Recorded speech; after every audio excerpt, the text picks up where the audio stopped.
Olá a todos e a todas, sejam bem-vindos ao nosso canal. Hoje nós vamos falar de um assunto que é bem importante de interpretação de texto, que costuma cair com bastante frequência, que são as figuras de linguagem, ok? Mas antes já queria te convidar para poder curtir e compartilhar esse vídeo para que chegue cada vez mais pessoas e claro também se inscrever no canal para você estar sempre acompanhando as novidades e as novas aulas que a gente vai postar por aqui, ok? Bom, vamos lá, figuras de linguagem. Serão 4 aulas de figuras de linguagem de acordo divididinhas em blocos aí, né?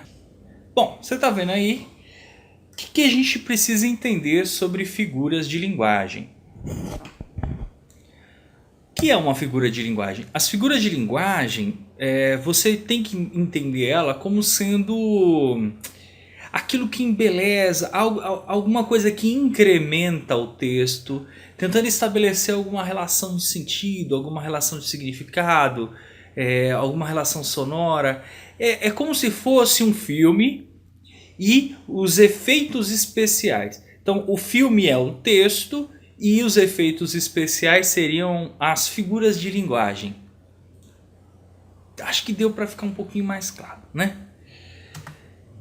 Para que serve uma figura de linguagem? Ela pode servir para dar expressividade para o texto, para não ficar aquele texto morno, aquele texto feijão com arroz, sabe? É um texto com feijão com arroz com uma mistura suculenta, tá?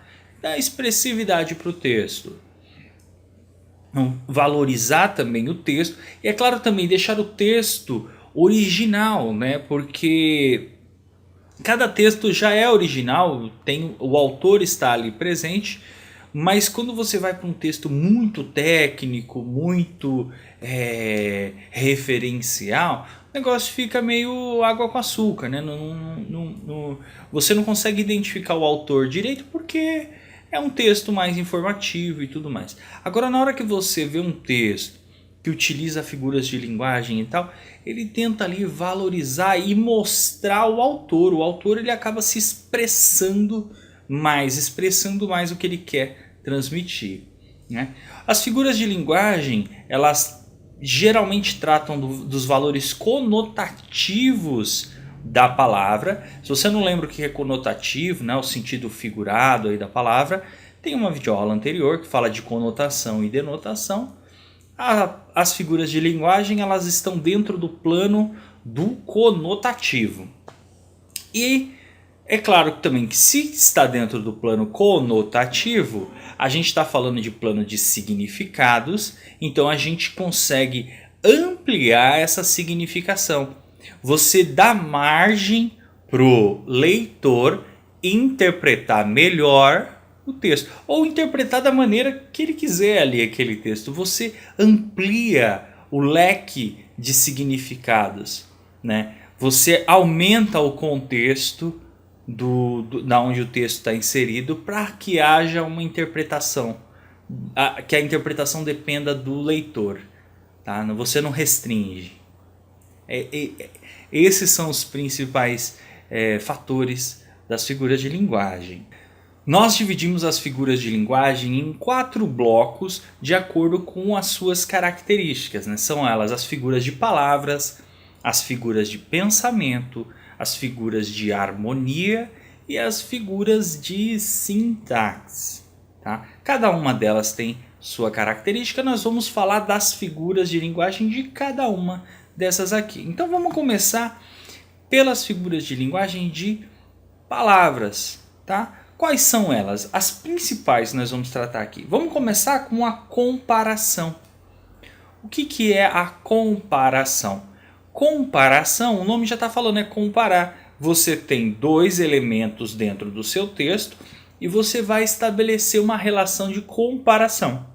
Só que para isso você vai usar conectivos. Você vai usar o como, o assim como, ou o tal qual, né, para poder estabelecer essa relação. Aí um exemplo, ó, ele é forte como um leão.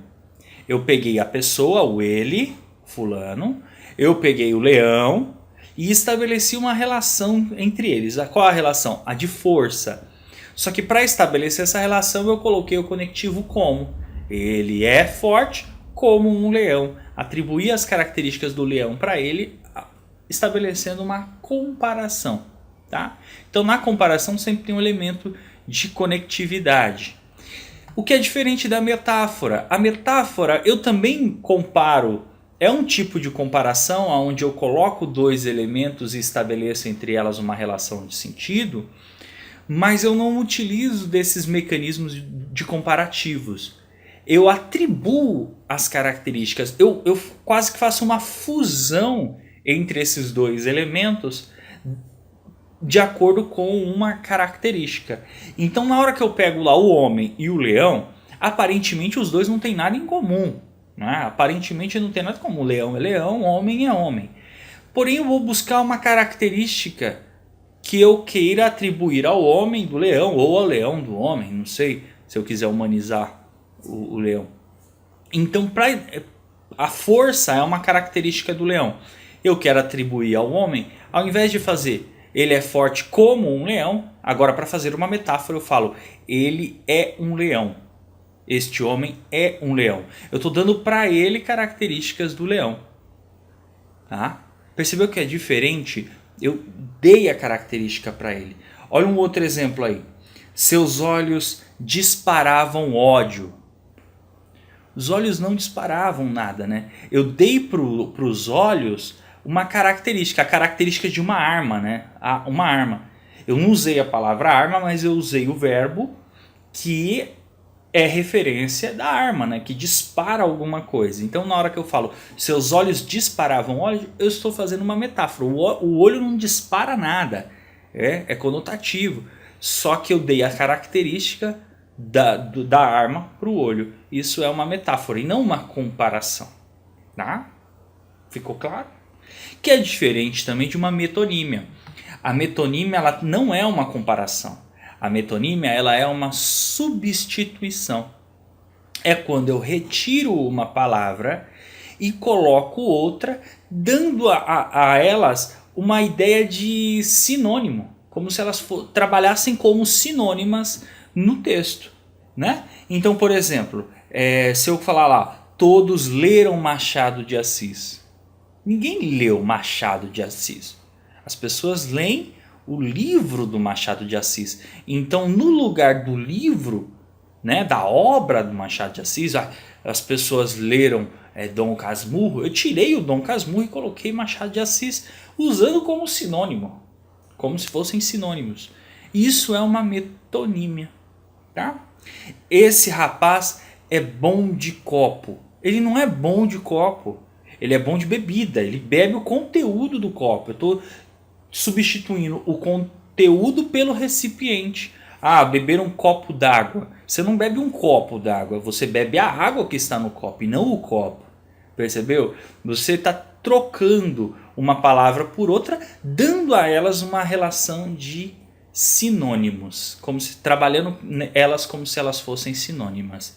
Isso é metonímia. Então, comparação, eu estabeleço uma comparação, eu uso conectivos de comparação.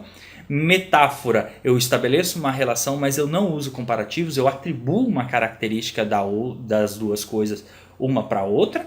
E na metonímia, eu substituo uma palavra por outra, dando a ela dando a ela uma atribuição de sinônimo. Né? Então, por exemplo, na hora que eu falo assim, vou fazer minha barba com gilete. Não vou fazer minha barba com gilete. Eu vou fazer minha barba com lâmina de barbear.